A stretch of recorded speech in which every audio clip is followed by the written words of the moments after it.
Assalamualaikum warahmatullahi wabarakatuh. Alhamdulillahirrabbilalamin. Wassalatu wassalamu ala asrafil anbiya'i wal mursalin Sayyidina wa maulana Muhammadin wa ala alihi wa sahbihi ajmain, amma ba'du.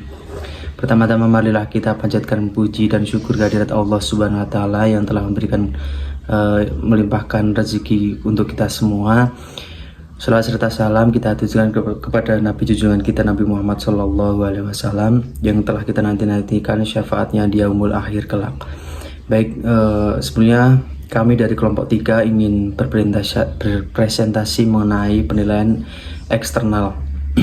Sebelumnya perkenalkan, saya Misbahul Munir Septian, NPM 0093, dan kelompok kami yang pertama yaitu Wahyu Setiarini NPM 0047, kemudian David Alfaruk NPM 0063, kemudian Rizka Aprilia NPM 0070, selanjutnya Tazkiyah Nafsiyah NPM 0078, dan yang terakhir Muhammad Bayhaqi NPM 0090. Baik, yang pertama yaitu penilaian eksternal.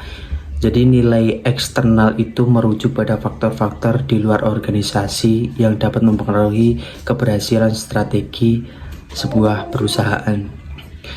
Nah, jadi audit eksternal itu berfokus pada upaya identifikasi dan evaluasi tren dan kejadian yang berada di luar kendali perusahaan, seperti meningkatnya kompetensi asing, masyarakat yang menua, ketakutan konsumen untuk melakukan perjalanan, dan volatilitas pasar saham. Nah, jadi audit eksternal ini mengungkap peluang-peluang dan sebuah ancaman-ancaman besar yang dihadapi suatu organisasi, sehingga manajer itu dapat merumuskan strategi guna mengambil keuntungan dari berbagai peluang tersebut dan menghindar atau meminimalkan dampak dari ancaman yang muncul. Selanjutnya akan diteruskan oleh rekan saya.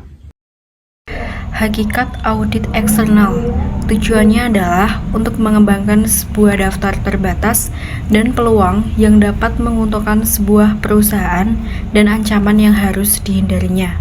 Hakikat audit eksternal juga bertujuan untuk mengidentifikasi variabel-variabel penting yang menawarkan respon berupa tindakan. Selanjutnya yaitu kekuatan eksternal. Yang pertama, kekuatan ekonomi. Faktor ekonomi memiliki dampak langsung terhadap daya potensial dan beragam strategi. Yang kedua, kekuatan sosial, budaya, demografis, dan lingkungan.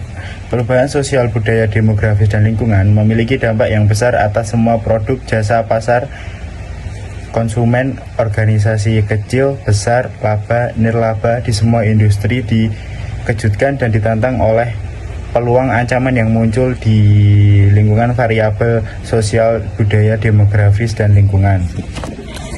Yang selanjutnya yaitu kekuatan politik pemerintah dan hukum. Faktor politik pemerintah dan hukum karenanya dapat mempresentasikan peluang dan ancaman bagi organisasi kecil maupun besar untuk industri yang sangat tergantung pada kontrak atau subsidi pemerintah.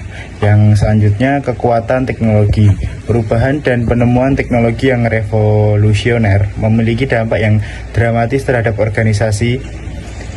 Internet bertindak sebagai mesin ekonomi nasional dan global yang memacu perubahan. Yang selanjutnya yaitu kekuatan kompetitif.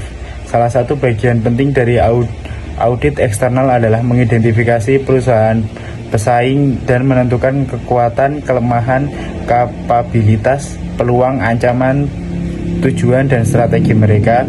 Mengumpulkan dan mengevaluasi informasi tentang pesaing penting bagi perumusan strategi yang berhasil.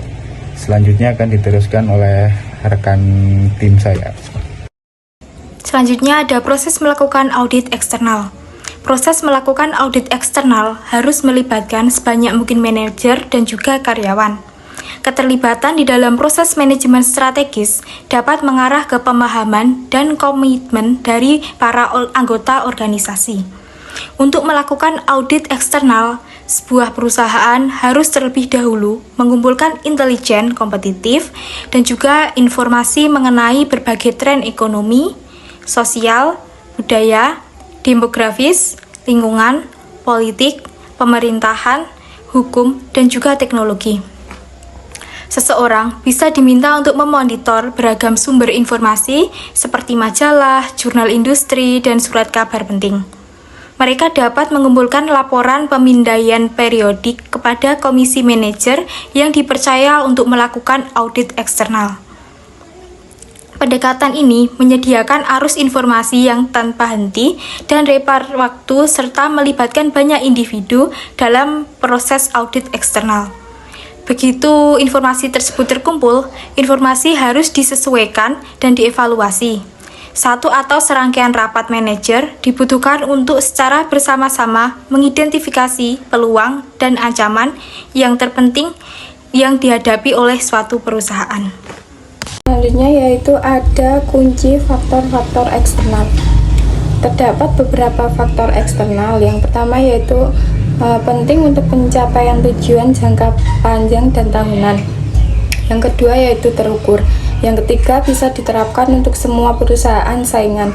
Dan yang terakhir yaitu hierarki dalam pengertian bahwa beberapa akan berkaitan dengan perusahaan secara keseluruhan dan yang lain akan lebih berfokus pada era fungsional atau divisional tertentu. Selanjutnya, pandangan organisasi industrial. Pendekatan organisasi industrial terhadap keunggulan kompetitif menyatakan bahwa faktor-faktor industri eksternal lebih penting daripada berbagai faktor internal dalam upaya sebuah perusahaan mencapai keunggulan kompetitif. Michael Porter berkeyakinan bahwa kinerja organisasi akan sangat ditentukan oleh kekuatan-kekuatan industri. Sekian presentasi dari kelompok kami, kurang lebihnya mohon maaf. Wassalamualaikum warahmatullahi wabarakatuh.